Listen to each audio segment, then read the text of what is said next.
موضوعنا wuxuu ku saabsan yahay bini aadamku maxay kaga duwan yihiin xayawaanaadka sooma yani tafkiir baynu dheernaa xayawaanaadka waxaanu kaga duwan inaynu fakarno quraanku mawduucan aad buu uga hadlay in fara badan imsa jeer bay quraanku soo aroortay afala tacqiluun ama in kuntum tacqiluun iyo waxa la midka yaa sheegi kara bas leedii hada fara badan ruuxanti taqriiban wax konton jeer ku dhow ayay ku soo aroortay wali waxa ajiiba quraanka maadadan iyada oo isim ah kuma ayna soo aroorin waxay ku soo iyada ficil ah iyada ism al-aql meelay ku qoran tahay quraankiga ma jirto laakiin dhamaan waa fala tacqiluun kuntum tacqiluun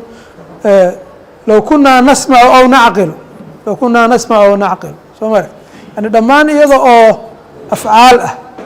bay quraanku soo aroorin sababtoo ah waynu arki doonaa wuxuu ku saabsan yahay waa afcaal buu caqli ku saabsan yahay afcaal buu ku saabsan yahay iyo nashaadaad yani dihni ah ama caqli ah okay intaanan marka mawduuca sii guda gelin waxaa jira problem la yidhahdo mind body problemkaas waxa weeyaan caqligu ma wax siisa u jiraba mise waa nashaadaadka maskaxda inagu hadda af soomaaliga maskaxda cudwigan hadda maskaxda madaxeena ku dhex jira maxaynu u naqaan magac ahaan maxaynu naqaan maskaxda nu carabi maxaa lagu yihahdaa ya dimaaq baa lagu yihahdaa okay ama mukh isagana waa jira soo ma dimaaq ama mukh marka maxay kala yihiin ma laba wax oo laba xaqiiqa kala laba two realities miya mise waa one reality wax ka akhriya mid ku jiraan masaladaas inta arag dadka meesha fadhiya had wali qof isku dayay bal horta caqligu muxuu yahay inaad wax ka akhrido oo wuxuun laga qoray qof isku dayay ma ku jira waxaan taagay ku jiro yani ogo hadda caqligu waxaynu mukallaf ku nahay soo ma yani waxaynu ku tashriifsannahay ama mukallaf ku nahay waa ilaahay caqligu ina siiyey waxa mukalafiin laynoo ka dhigay ama aynu xayawaanaad kale kaga duwannahay dabcan xayawaanaad kale naftigooda bilaa caqli maaha 100% soo saas ma ogidin yani caqli bay leeyihiin geel iyo aragta waa arooraan meelaha biyahay doontaan daaq bay ku raadsadaan ilmahay ku xanaanaystaan ku dhalaan soo ma garan marka caqli 100% ma laha masalahaas marka waa masala muhiima oo runtii cilmiga hadda psychology waxa la midka philosophy-ga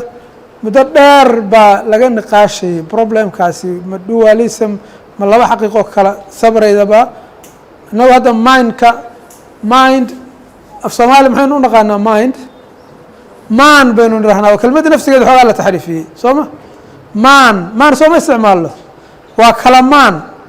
qofkaasi maan kuula yahay soo saas ma nirahno kelmadda naftigeeda waa mind oo xoogaa yar la taxriifiyey mind baa la yidhi man soo ma garan brainna waa body yani brainka laga wadaa in fact halkan bodyga laana waa qeyb ka mida bodyga wey marka sidaas waxay u baahan tahay in la raadiyo la isku dayo in still yani jawaab rasmiga looma hayo sababtoo ah qofka haddii dimaaqa uu dhaawac ka gaaro waxaa khalal gelayaa sidii fakarkiisi buu khalal gelaya soo ma tawaasunka noloshiisa khalal baa gelaya saa daraaddeed waxaa waadixa in dimaaqu uu saameyn toosa ku leeyahay caqliga soo ma saameyn toosa ku leeyahay waxaa kaloo iyadana waadixa waxyaala aan dimaaqu shaqo ku lahayn caqligu inuu samayn karo dimaaqi naftigiisu saameyn ku yeelan karo caqligii naftigiisi baa saameyn ku yeelanaya dimaaqi oo qofku isagaas xakamayn kara oo waxaas inuu sameeyo inaanu samayn afcaashaas qofku khayaar buu leeyahay wuxuun uu isku xakamayn kara buu leeyahay halkaa marka laga fiirina waxaa la ohan karaa caqligu noocan maa sabrate wuxuu ka yahay brainka ayuu sabrate ka yahay marka seebay xiriir u leeyihiin ama ay isugu xiran yihiin waa arrin u baahan runtii dhanka philosophiga inaad la waxeeyo okay intaa markaan kasii gudbo su-aasha marka saldhigga u ah mawduucana maanta waa maxay thinking tafkiir waa maxay tafkiir weli ma jiraa qof isku dayay inuu qeexo ama si cilmiya u sheego waa maxay faker waa maxay yaa isku dayi kara inuu inoo sheego waa maxay faker haye dhalinyarada waa maxay tafkiir haye tafkiir waa maxay fact hadda carabiga wax aad wax uga qoray book psychology carabi ku qoran waa jira lakin ragga waadada waxaa jira nin sheekh oo la yihahdo cabdikariim bakaar kitaab yar buu leeyahay oo la yihahdo atafkiir اlmawduuci usul min atafkiir اlmawduuci طبعا waa silsilad uu u bixiyey الرحلة إلى الذات الرحلة إلى الذات ayay qeyb ka tahay الرحلة إلى الذات oo macnaheedu isagoo markaa uu ka waday in ummadda muslimka ahi ay intay isfahamto ay naturekeeda dabeecadeeda ay usoo noqoto الرحلة إلى الذات saas uga wada الوعي بالذات الوعي بالذات موضوعaas marka مqadimo wuxuu uga dhigay تفكير الموضوعي okay yaa isku dayay inuu tacriifiyo waa maxay tafkiir ama thinking haye dhalinyarada nin geesiyaa la rabaa oo isku daya ma qof aan fekerin baana ku jira hadduu jiro qof aan fekerin ha sheego anuma feker ha yidhaahdo laakiin haddii dadka meesha fadhiya ay dad wada fekera okay aan isku dayno marka inaan tacriifino waa maxay tafkiir haye tafkiir waa maxay waa istaagi kartaa dhibaatadan haye nin geesi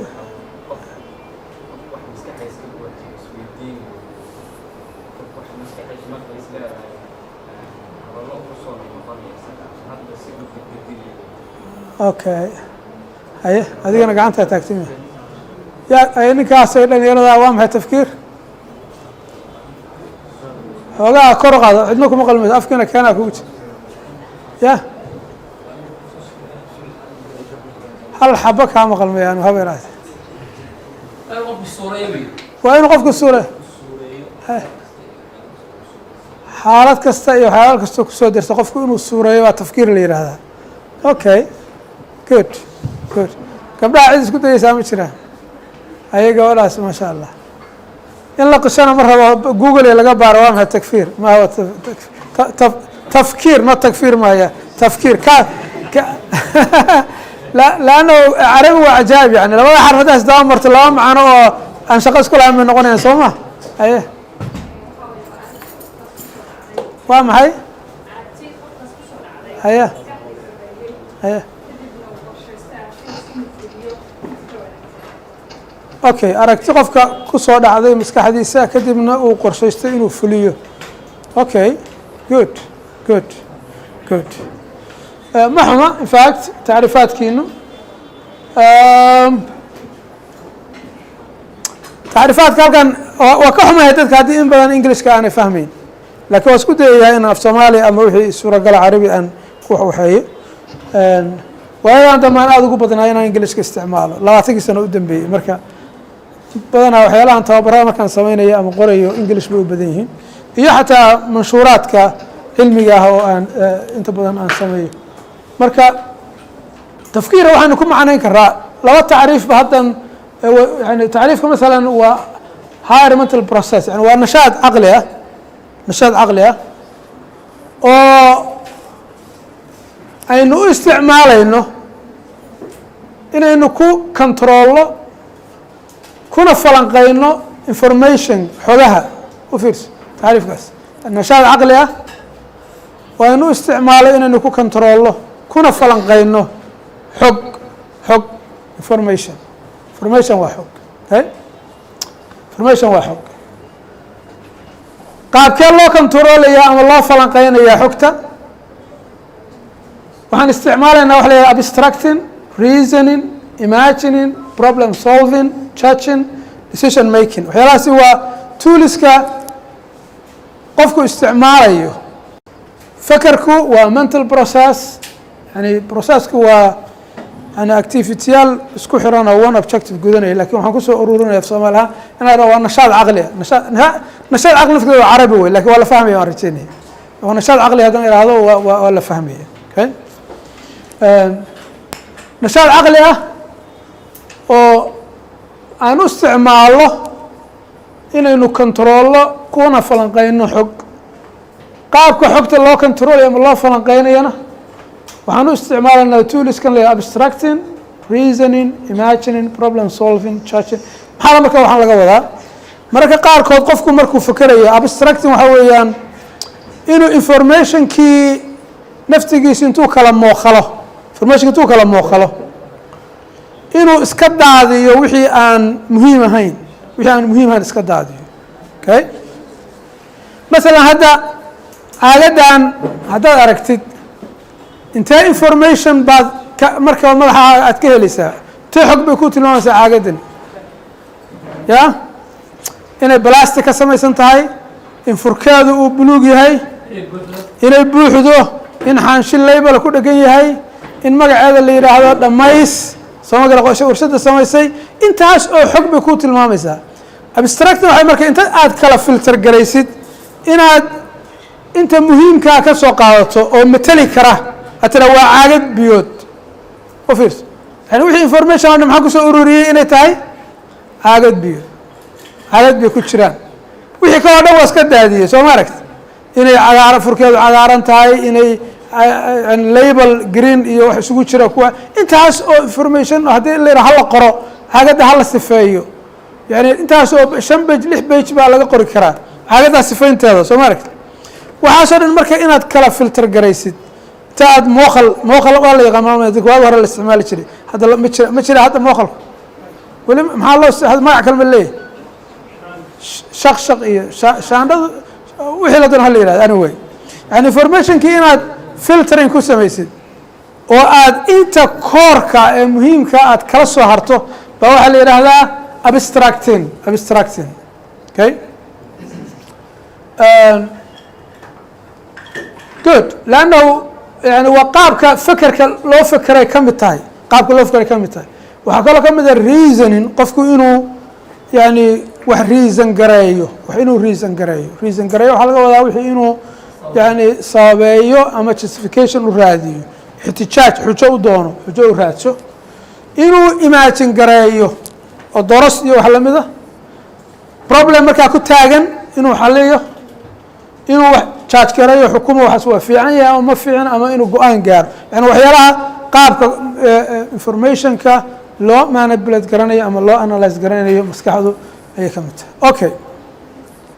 fekerku marka waxaa jira waxyaala uu ku dhisan yahay oo building blocks la yihahdo building blocks fekerku wuxuu ku dhisan yahay aqoon qofka haddii aan madaxiisa markii hore waxba ku jirin haddii madaxiisu maraa oo wax xoga oo uu ku bees gareeyo fekerka aysan jirin ma fekeri karo soo saas ma soo fekeri karaa. okay, haddii lagu dhiibo journaal jabanis ku qoran oo lagu yidhaahdo ka feker waxa meeshaa ku qoran imise qof baa hal roomkan fadhida oo ka fekeri karta walaa waaxid soo ma sababtoo ah jabaniskii asal inaad fahmaysaa ka horeysa inaad luuqadii uu ku qoraa fahmaysaa ka horeysa. okay, marka fekerku saldhig waxaa u ah marka u horeysa in wuxuu ictimaadaya aqoon inay jirto marka hore qofku uu leeyahay aqoontaasi marka laba qaabba waa ku jirtaa mental image iyo concept mental image waxaa laga wadaa maskaxdeenu qaabka ay yani xogaha ay u store garayso xogta maskaxdeenu sida computerka oo kale waa xogta khaanaday gelisaa waa yani xogta waa kaydisaa xogaha marka maskaxdeena waxay u kaydisaa laba qaab inay waxaa la yidhaahdo sawir inay qaado hadhow ay ictimaado sawirkaas yani waxaa jira snapshot yani sawir bay qaadaysaa sawirkaas bay hadhow dib u isticmaalaysaa iyo waxa la yidhaha concept waxa la yihahdo. okay, masalan hadda waddadan hadda garowe ilaa boosaaso dadka darawaliinta ah markay ku safrayaan tusaale ahaan yani way u sawiran tahay soo maha waddadii maxaa u sawiran waddada meeshii godkii ay ka jabnayd waa u sawirantahay meeshii laga leexan yani madaxiisa ay ugu sawirantahay yani maanta hadhow gaarigu marka xilligoo gaar ku talagelayaa meeshaas inay sawir picture baa madaxiisa ku jira. okay, marka waa qaab xogta ay maskaxdu u store garayso oo hadhow marka la fekerayana dib picturekiiba qofku u isticmaalaya. okay, haddii hadda lagaaga sheekeeyo magaalo aadan aqoon ama qof aadan aqoon hore u arag sawir baad dhisaysaa qofkaasi siduu u egyahay magaaladaas ay u eg tahay soo ma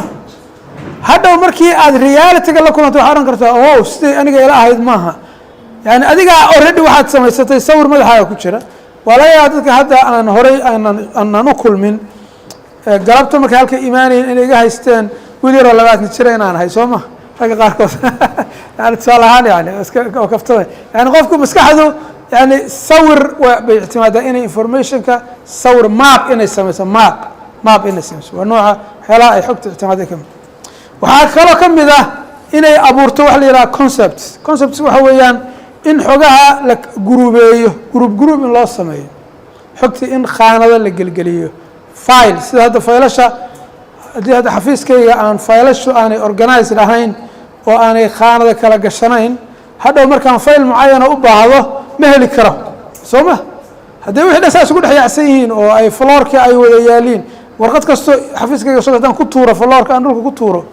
oo aanan faylal iyo kala gelin iyo khaanado aan label aanan ku dhejin ama computerkayga aan folder aanan u kala samayn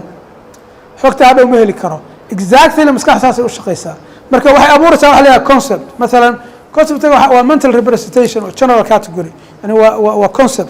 conceptigu marka waxaa ka mid ah hadda inagu masalan libaax waxbaynu u naqa weligaa libaax ma aragtadu laakiin sawir baad ka haystaa libaax wuxuu yahay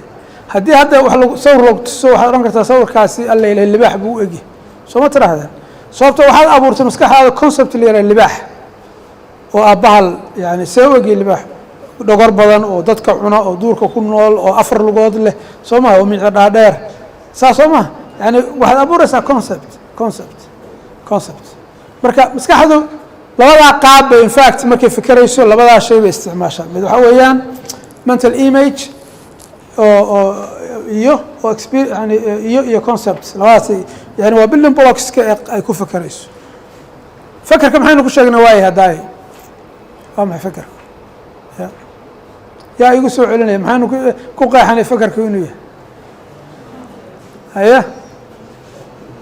yaa ku soo celinaya haya maasha allah daayana oo isku dayday inaad ka jawaabtay waa maxay fakerka maxaynu niri waa nashaad caqliya waa inuu ku controllo kuna falaqaynno xoogaha maasha allah good xogtana falaqaynta iyo maxaa laga wadaa iyo controlka xogtana waxaynu u isticmaalnaa maxay abstracting reasoning decision making problem solving iyo wax la midka very good thank you waxayna runtii maskaxdu ictimaadaysaa marka ay samaynayso nashaadkaas caqliga ah aqoon bay ku dhisan tahay aqoontaasina waxay ictimaadaysaa mental image yani inay mental map samayso iyo concepts hore good cognitive biases halkan waa mawduuc runta aada interesting ah dadkeena englishka wax ku akrin kara book waxaa jira la yidhaahdo thinking fast and slow marka mararka qaarkood maskaxdu bini aadamku qof kasta oo innagayna ka mid ah waxaa dhacday inuu isu haysto inuu si saxa u fakerayo laakiin aanu u fakerayn si saxa inuu isu haysto inuu fakerayo laakiin ay uusan u fakerayn ma fahamta waxaan ka wado yani xoolaha philosophy yani mararka qaar qofku wuxuu soo haystaa inuu si saxa u fakerayo lakin in fact waxaa jira bias waxa la yihahdo bias waxa weeyaan khalal oo ku imaanaya qofka qaabka u fakerayay khalal ku imaan qaabka u fakerayay marka waxa la yihahda cognitive bias khalal qofku qaabka u fakerayay sababtoo ah haddaadan fahamsanayn khalalka kugu imaan kara markaad fakerayso khaladaadkii baad ku dhacaysaa adoo isu qaba inaad si saxa u fakerayso ba haddana aadan u fakerayn marka waa inaad iska ilaalisaa dabin soo sax ma yani trapt waa dabinkaa inaadan ku dhicin waa inaad aware ku tahay waa inaad ku baraarugsantay haddii aadan ku baraarugsanayn khaladaadka ay dhici karto inaad ku dhacdo markaad fakerayso natiijo waxaad gaaraysaa khaldan adigoo isla saxan soo ma okay qur-aankuna marka qaarkood runtii waa sheegaa yani inay wahum yaxsabuuna anahum yuxsinuuna suncan soo ma aragtid yani markaa waxay soo haystaan inay saxan yihiin sababtoo ah problemkooda waa maxay cognitive bias waay yani runtii psychology qur-aanka wuxuu uga hadlaa si aan marraba caadi ahayn ayuu uga hadlaa haddaad yani aada u fiirsatid marka cognitive biases yani waa qofku inuu mararka qaarkood khaladaad ku dhaco oo aanu ku baraarugsanayn inuu ku dhacayo inuu isku baraarugsanayn haddii aad waddo khaldan haysid isla markaana aadan ogeyn waddadu inay khaldan tahay natiijada yani khaldan bay ku gaarsiinaysaa laga yaabo adiguna aadan ku baraarugsanayn in natiijadaas ay khaldan tahay good marka waa error oo qaab fekerka oo qofka maxay errorkaasi uu ku bixinayaa misinterpretation of information inuu qofku informationkii si khaldan xogtii inuu si khaldan u fasiro maadaama waxaan niri fekerku waxa weeyaan in xogta la controlo lana falanqeeyo soo ma haddii marka uu jiro bias cognitive bias hadduu jiro cognitive kelmadda cognition waxaan u malaynaya af soomaaliya wuxuu noqon karaa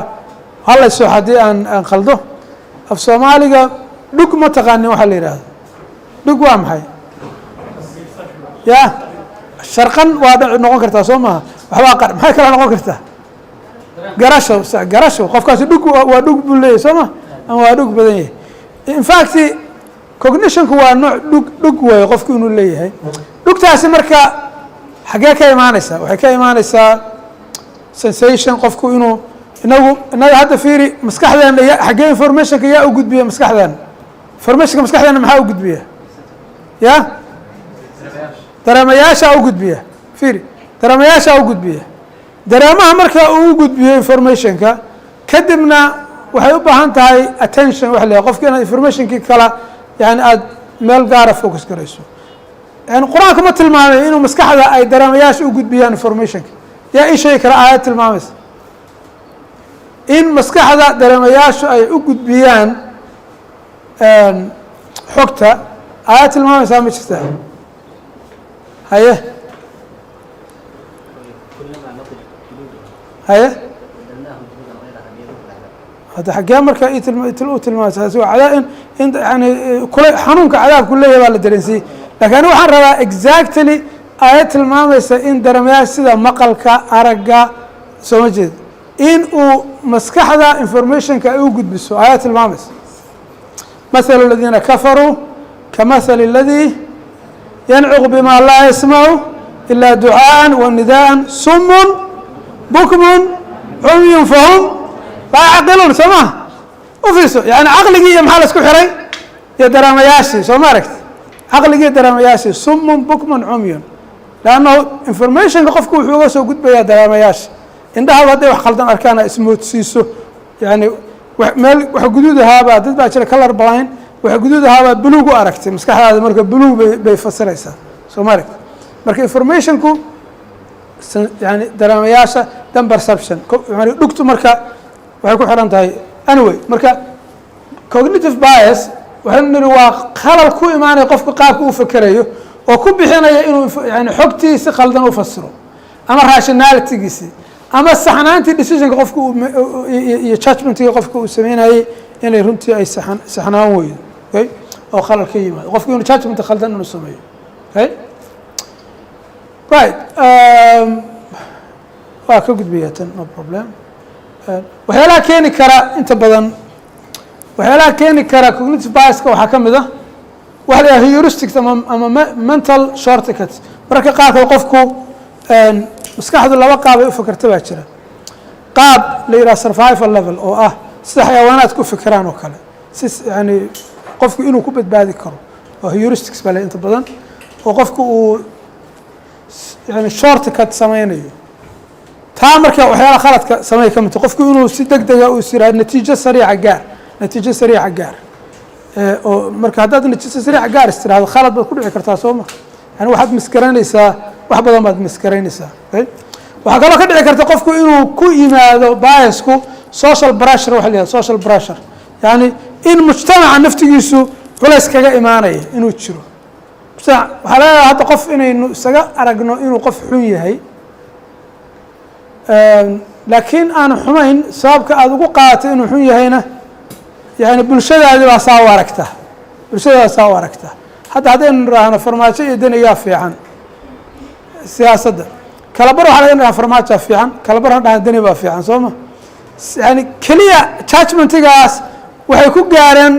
maaha information ay analyse gareeyeen facts maaha evidence ay hayaanna maaha laakiin maxay tahay social pressure okay saaxiibadii waxay ku sheekaystaan iyo inta uu facebooka saaxiibka kale yahay cidda ay taageeraan taageerayaashaasaa pressure ay ku yimid darteed baa qofku wuxuu ku dhacayaa inuu error ku dhaco inuu yani qaab fakarkiisu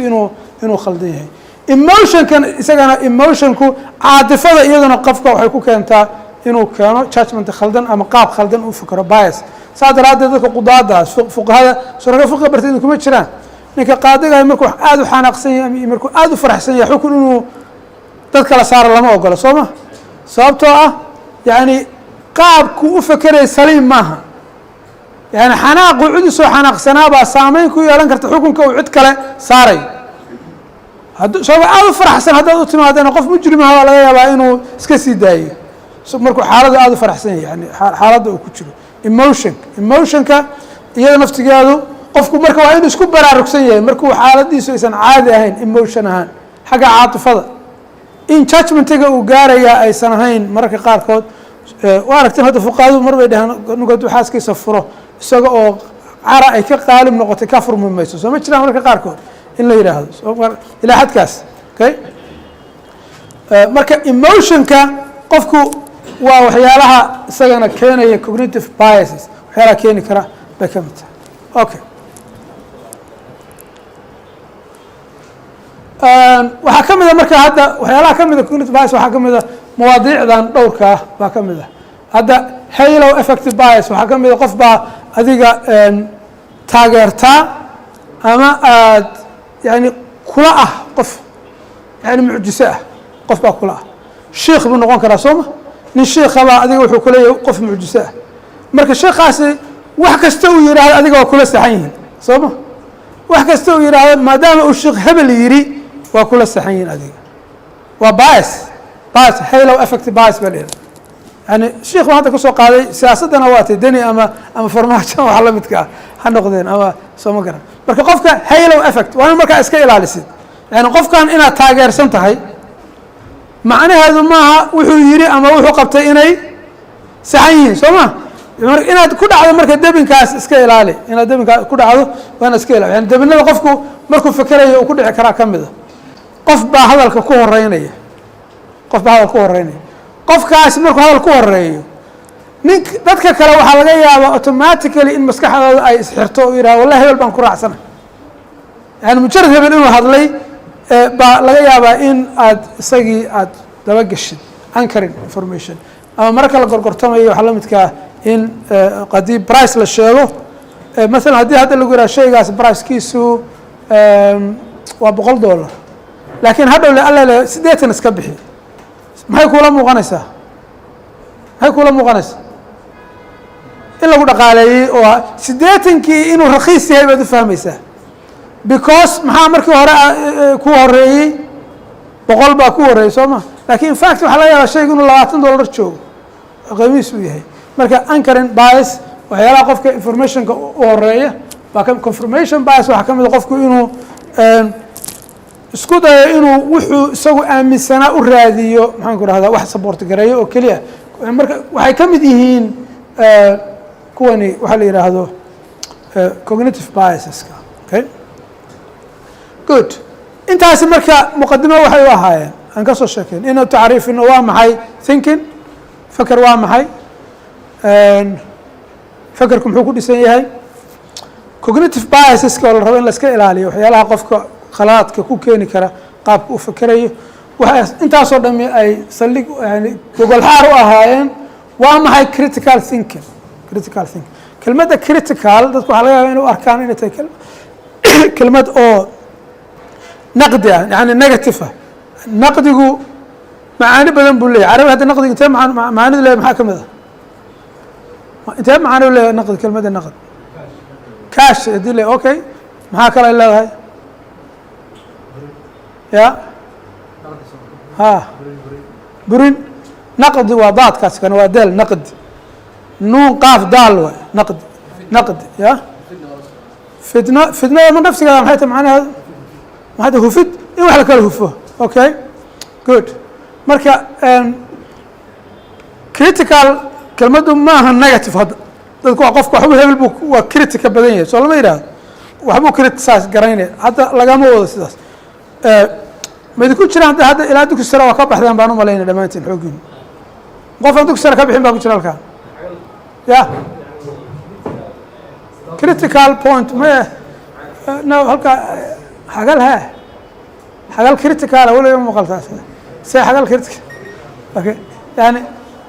ma maqasheen wax la critical boiling point marka laga hadlayo biyaha karkooda waxa critical point markii boiling point la dhaafo oo stage la gaaro yani fiberka iyo liquidku ay isku yani xaalad ay galaan anyway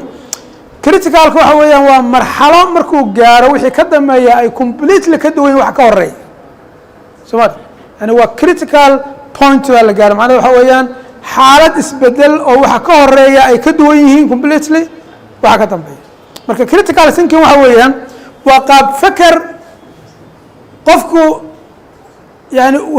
mustawa uu gaarayo sare oo uu ka duwan yahay qaabka uu fakerayaa sida dadka kale ay u fakerayaan dadka kale ay u fakerayaan critical thinking okay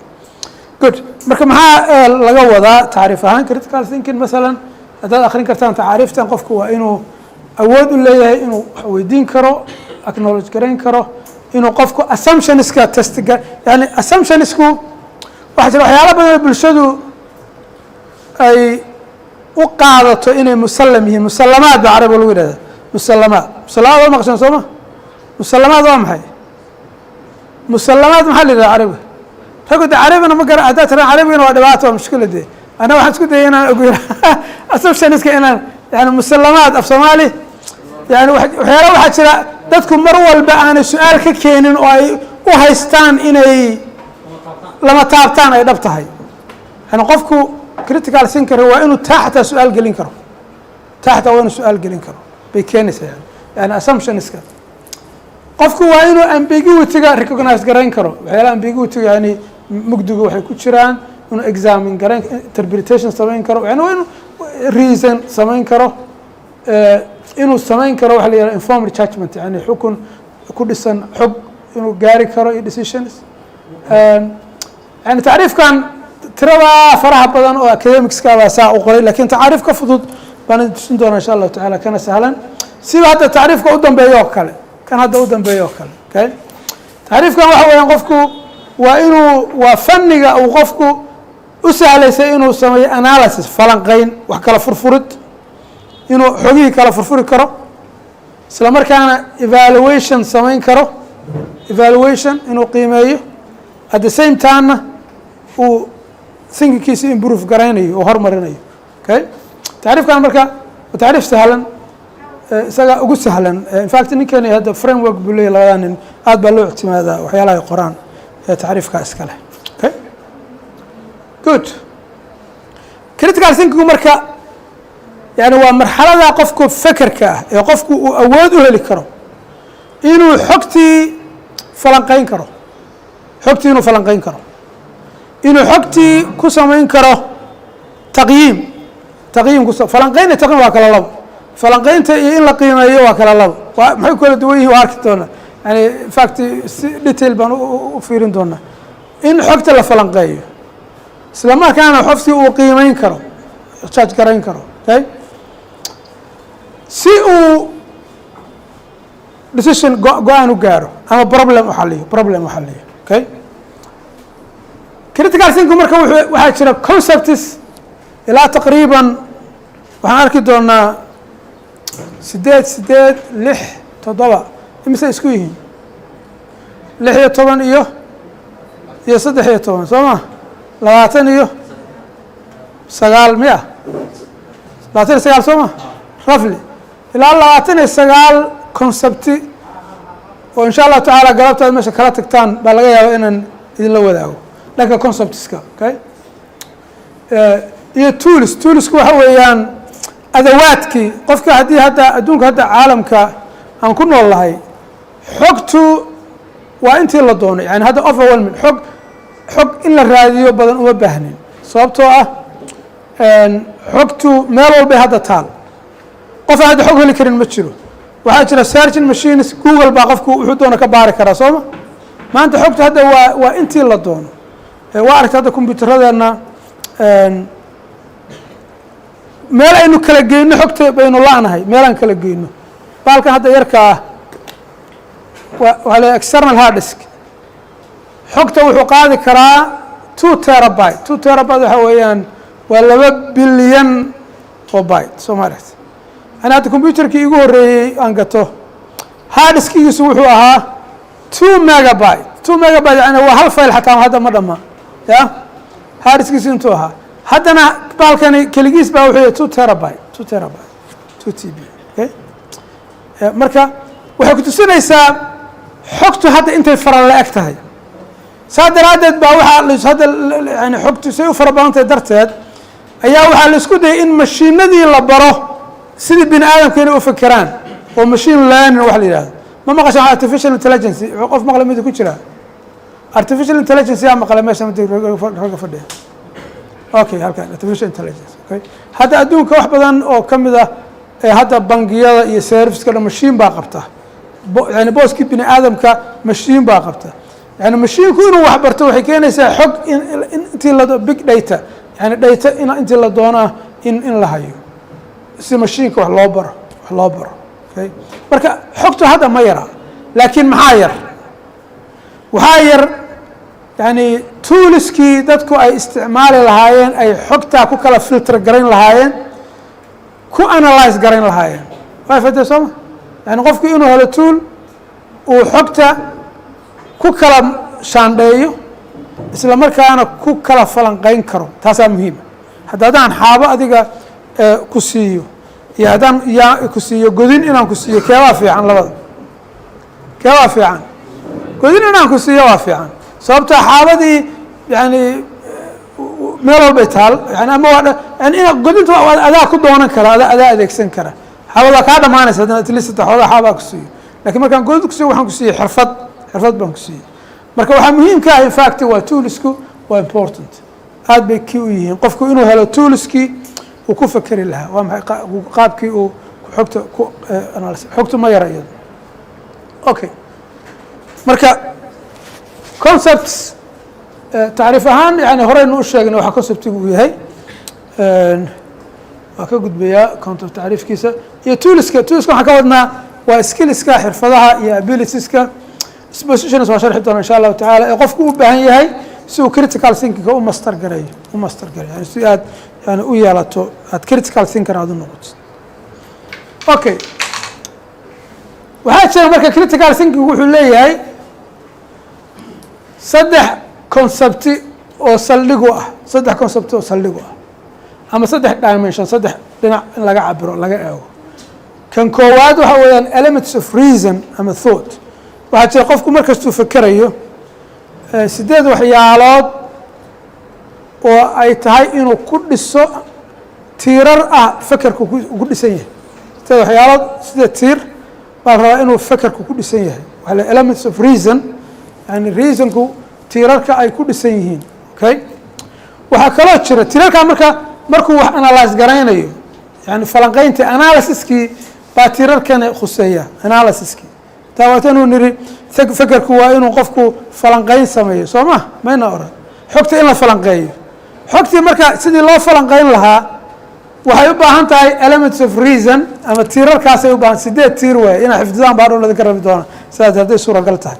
okay ragga hadday doonaan nowt waa ka qaadan karaan waa qoran karaan kadib waxaa jira waxa la yidhaahdo universal intellectual standards waxaa jira macaayiir ama standards ay tahay qofku inuu dabaqo markuu u fekerayo macaayiir baa jira standards macaayiir hadda biyahan marka innaga waddankeennan waa lasaga qoraa halkan laakiin waxaa jira macaayiir laga rabo qofka marka ay biyahan la rabo in la iibiyo in ay macaayiirtaa ay yani macaayiir waxaa laga wadaa ama standard yani quality halbeegyo la rabo inay laga helo in fact inay mid garayso afsa english noqon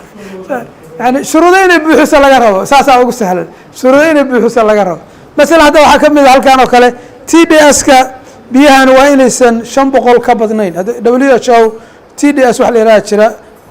biyaha hadii 500 gaar ka badan bini aadamku ma cabi karo saadaraad waa inay 500 ka badnayn halkaan marka waxa ku qoran TDS ku waa 120 baa ku qoran halkaan yani 500 aad bay ugu hooseysaa Soomaa marun baa mise run ma aha we don't know sababta laab ma jiro halkaan lagu test garay warqadan duway waa laga soo daabacay asaas loogu dhijiyaa Soomaal يعني ما شرت عيد هذا هالكان تست جريسا ما شرته، أوكي؟ لكن بدون كوالا تست جري باتش كستبيو أصاب حية، يعني وإن أنا حتى ستاندر للربا كواليتي ستاندر إنه 100 جريان يعني إنه شروط بحيان بالربا، لكن تفكير كني وحاجة معايير أي تاي إنه شروط إنه بحيان لأن الشروط هاي سواء اللي هو قيمين هاي evaluation ك وحيكون يسوي هاي الشروط هاي analysis كنا elements of reason بقول يسوي أوكي ما شاء الله سعدانا واحد تاي قفكو إنه يشوه وهلا إلى هذا intellectual traits يعني وإنه قفكو يعني صفات كخواص تا إنه يشوه قفله أي صواب هذا خواص معينة إذا نوات المام دونا إلى سديد تقريبا بانكت المام دونا قفكو مركو فكرة وحو فكرة for a purpose يعني هدف معين وإنه فكرة يقفكو وأنا قفكو أهين قف day dream سامين day dream وحلا قفكو إنه إسكاب حسن هي شو قف الدنيا الفرس إسكاب حسن متشلو يا قف كاس يبل وابحي سو حلي رامه يعني قفكو سجوا سلاش كيستون يعني قفكو وإنه يعني أفكر أيه هدف معين وإنه تشوف هدف معين وإنه تشوف هاي وإنه تشوف على point of view هويان framework معينة وإنه راعي يعني وإنه أنقل وتشوف وحكي إيه point of view أنقل وإنه تشرى assumptions وكل بس أمثلة هو افتراضيات بعرف ولا افتراضيات يعني وإنه تشرى قفكو حط كمرة تفكر يسوي وحيالا given ومسلمات هذا واضح كل شيء يسوي وإنه تشرى okay مثلا مركان دليشان حديث كبخاري بخاري حديث كتير مركان دليشان محا مسلمة أو مفترضة محا مفترضة إنه صحيح سمعت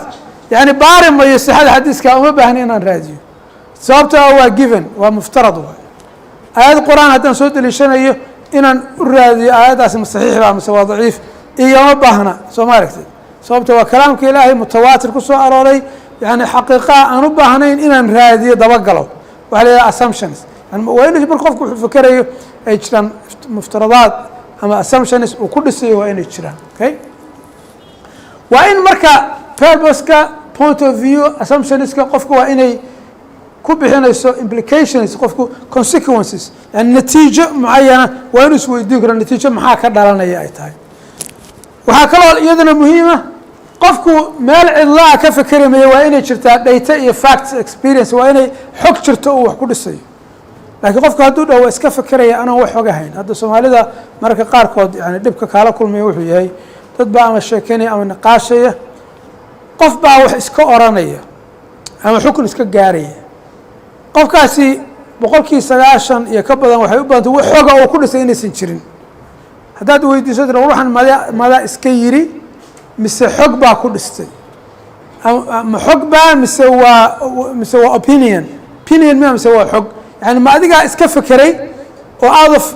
بلو يعني ما أديك وحن ماذا إسكيري مس حقبة كل سنة حقبة كل سنة كأنه ترى information data يحق له كل سنة okay سقفك أصلا يوحنا inference attachment inference وحويان إنه قفك حقتي أنتو شيله والنتيجة كذا لنكره النتيجة كذا لنكره يلا يكون سنت هاي concepts theories سيو answer وقول على سؤال شيء قفك يهدينه كجواب وفرس إنه مركا سداد مركا محيطاي purpose point of view assumptions application and consequences data and facts inference and judgment concepts and theories answering the question يعني سداد داس وحيالات قفك هدي سؤالها مثلا سؤالها كذا لنكره مثلا معيارك كواد أو كلا هدي حق لغو الشيء ويدين كرتا وران كرتا يعني example ما يسين كرتا هدي أنا example bixin karin xogtaasi ma cadda waxbaad ii sheegtay waxaad ii sheegtaan waxaan ku yidhi tusaale ma isiin kartaa ya hadduu qofku tusaale ku siin kari waayo taasmeys wixii wax cad maaha soo mari okay marka clarity-gu ma sii elaborate gari ma sii faahfaahin kartaa haddii aan la faahfaahin karin tusaale laga bixin karin maaha wax clear accuracy-guna dabcan waa inuu wuxuu run yahay ama la xaqiijin karo wax la xaqiijin karo waa inuu yahay marka waa in la xaqiijin karaa precision-kuna waxa weeyaan waa inuu yahay yani detail ama faahfaahin ziyaada daqiiqa waa inuu jiro relevancy-guna waxa weeyaan waa inuu calaaqo la leeyahay problemkii la rabo xogta waa in calaaqo la leedahay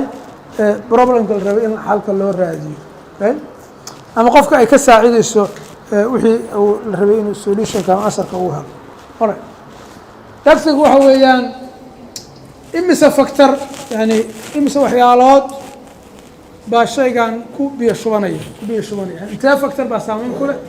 complexity-gii yani issue-ga iyo bay calaaqo la leedahay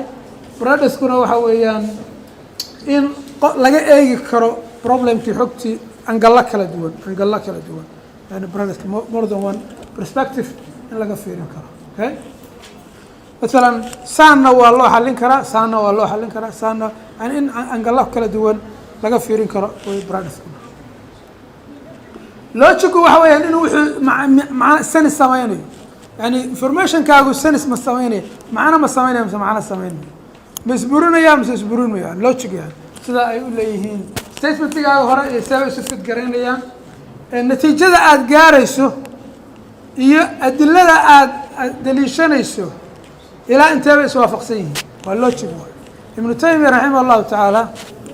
waxyaalaha yani cajiib kale uu sheegay waxaa ka mid ah qofku markuu khalad ku dhacayo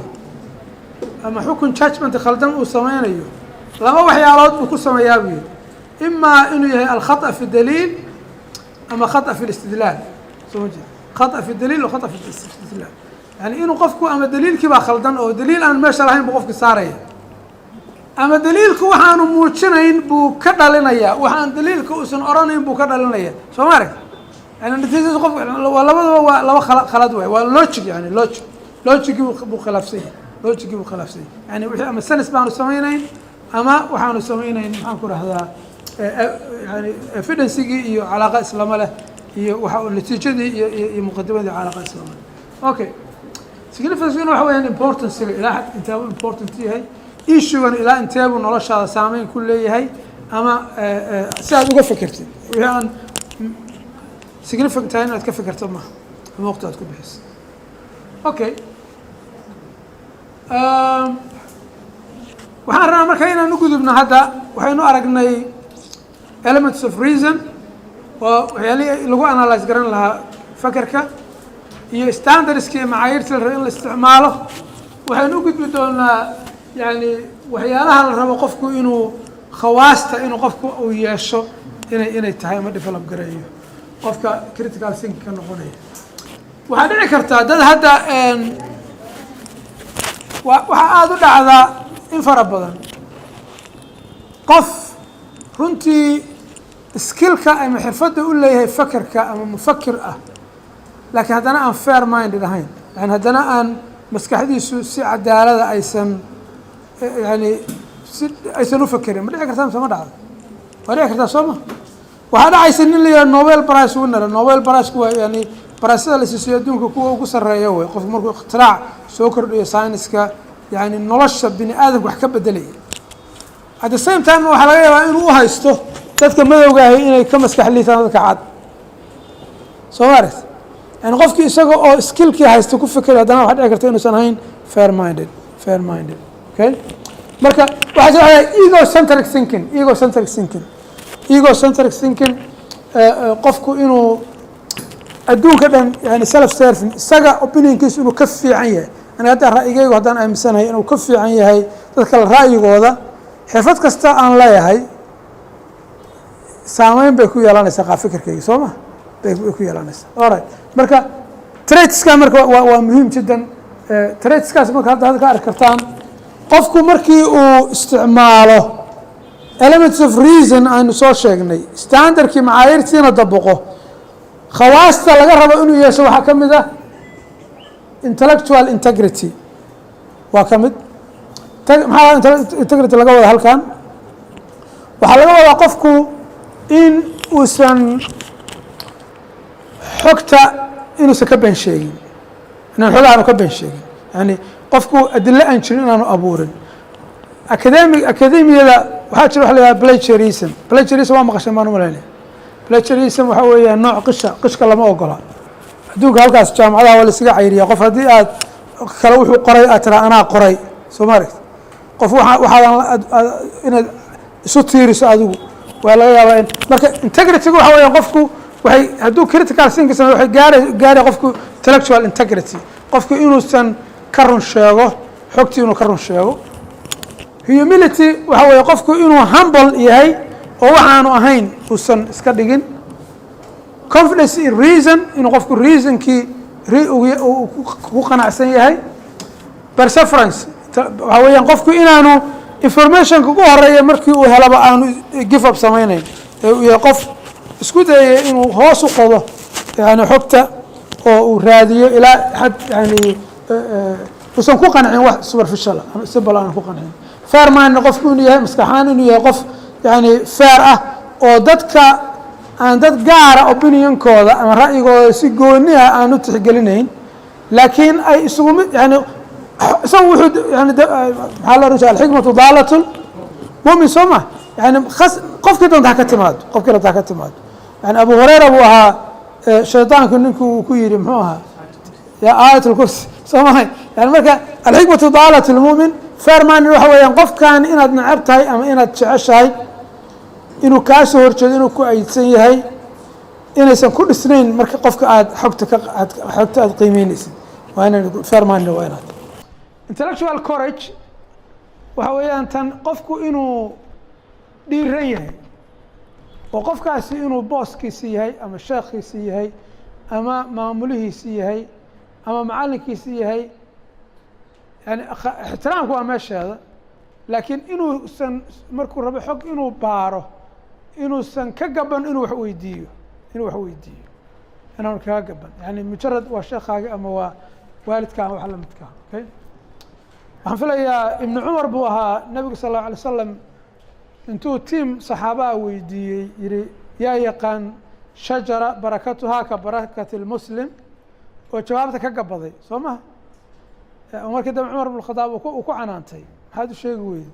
sababta courageka waxa weeya qofku inuu dhiiran yahay wixii xaqah ama saxa inuu qofku uu ku dhiirado isagoo oo maaragtay aan embathyguna waxa weeyaan waa inuu dadka kale angalkooda wax ka fiirin karo. qofkaasi anuu dhinacma wax ka fiirinaya waa inaan awood u leeyahay angalkaad wax ka eegeysan inaan ka fiiriyo oo keliya aanan mutaxajir ku ahayn dhinaca anigu aan wax ka eegayo. okay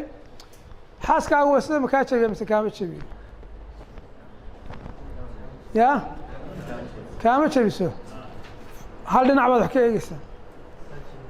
ya soo ma hal dhinac aad wax ka egteen sababta xukun waxaad ku gaarteen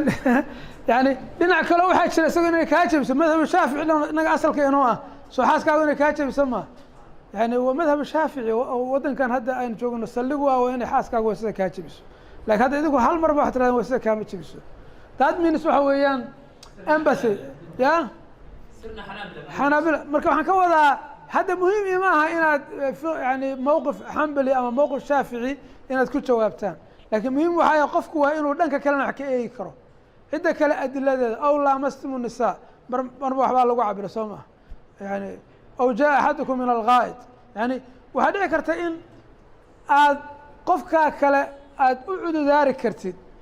oo aad oran kartid allayla markaan angalkiisa wax ka fiiriyo jihadu wax ka fiirinayo macluumaada uu sheegaya waa saxanta soo ma aragti. marka qofka hadda shaaficiga ahi ee qaba xaaskaagu inay wasida kaa jabiso hadduu arko nin kale oo xambalaya oo xaaskiisii intuu salaamay haddana salaada imaam ugu noqday miyuu ka goosanaya? haya ya soo jeedi ma ka goosan mayo, lakin wuxuu ka fiirinaya angalkiisa. wuxuu le alle ninkaa wuxuu aaminsan yahay inuu weese qabo soo ma. saa daraaddeed markaan dhinaca ka fiiriyo salaadii inaan ku xirtaa waa ii banaanta waa ii banaanta ya soo xajiyay mid ku jira intiina ama soo cumraystay qof soo cumraystay ama soo xajiyey oo aan dumar aysan gacantiisa istaabanayn iska da xaaskiisa waa naadir leanna waa ciriir dawaafku waa la isriixayaa yani marka haddaad tira dawaafkiina maxaa shardi u ah qofku inuu daahir yahay weese qabo haddii markii ay gabari ku taabataba aad tiraa waa baxaya soo weesaysanaya yani dawaafku waxaa laga inaadan dhamayn 5 maalmood inaadan dhamayn baa laga yaaba soo ma oo marka qofku waa inay suuragal u tahay yani waa inay suuragal u tahay inuu dhanka kale intellectual empathy inuu dhanka qofka kasoo horjeeda opponentskiisa inuu wax ka eegi karana waa inay suuragal u tahay intellectual autonomy waxaa laga wadaa qofku waa inuu si xora u fakeri karo si xora inuu fakeri karo oo aanu had iyo jeer cid kale ku xirayn hadda inagu marka qaarkood haddii la yidhaha waxa la qoro waxaa laga yaaba qofku maanta o dhan inuu hebel baa saa yiri waqaala sheekh fulan waqaala fulan waqaala fulan waqaala fulan yani inuu lakin isagoo aanu si xora laga yaabo inuusan u fakerin ama aanu analysis iyo xog aanu u samayn okay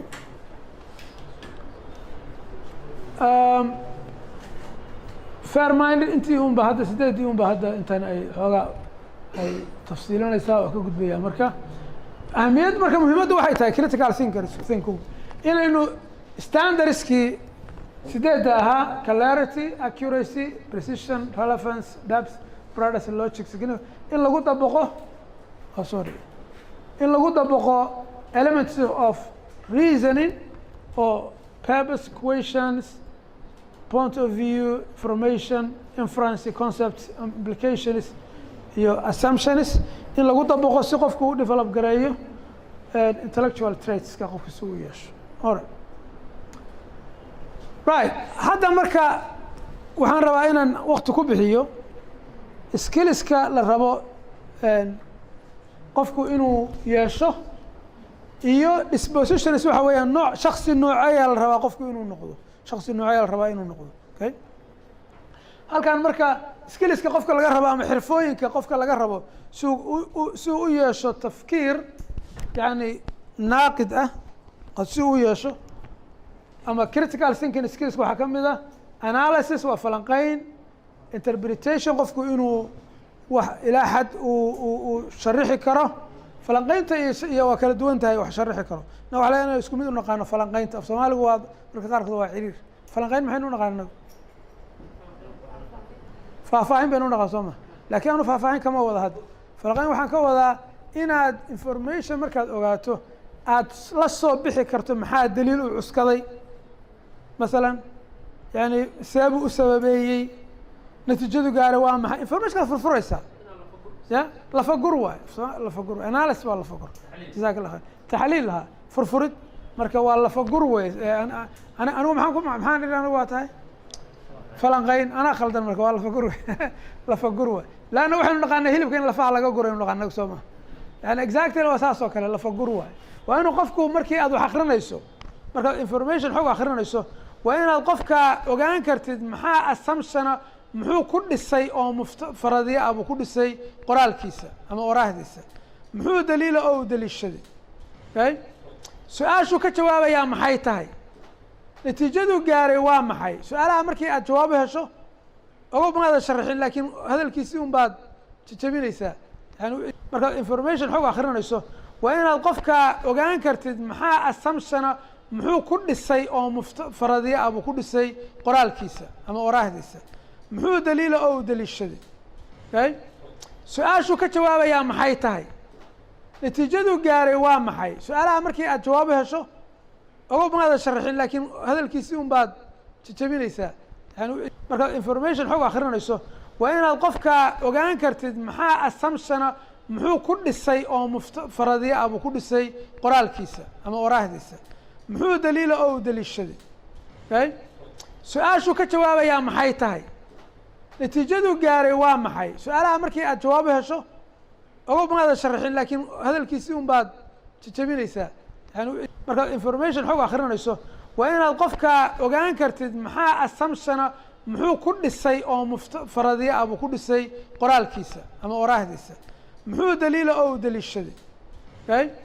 su'aashu ka jawaabaya maxay tahay natiijadu gaaray waa maxay su-aalaha markii aad jawaabo hesho ogo maada sharaxin laakiin hadalkiisi un baad jajabinaysaa yani markaad information xog akrinayso waa inaad qofka ogaan kartid maxaa assumptiona muxuu ku dhisay oo faradiya ah buu ku dhisay qoraalkiisa ama oraahdiisa muxuu daliila oo u daliishaday okay su-aashuu ka jawaabayaa maxay tahay natiijadu gaaray waa maxay su-aalaha markii aad jawaabo hesho ogo maada sharaxin laakiin hadalkiisi un baad jajabinaysaa yani markaad information xog akrinayso waa inaad qofka ogaan kartid maxaa assumptiona muxuu ku dhisay oo faradiya ah buu ku dhisay qoraalkiisa ama oraahdiisa muxuu daliila oo u daliishaday okay su-aashuu ka jawaabayaa maxay tahay natiijadu gaaray waa maxay su-aalaha markii aad jawaabo hesho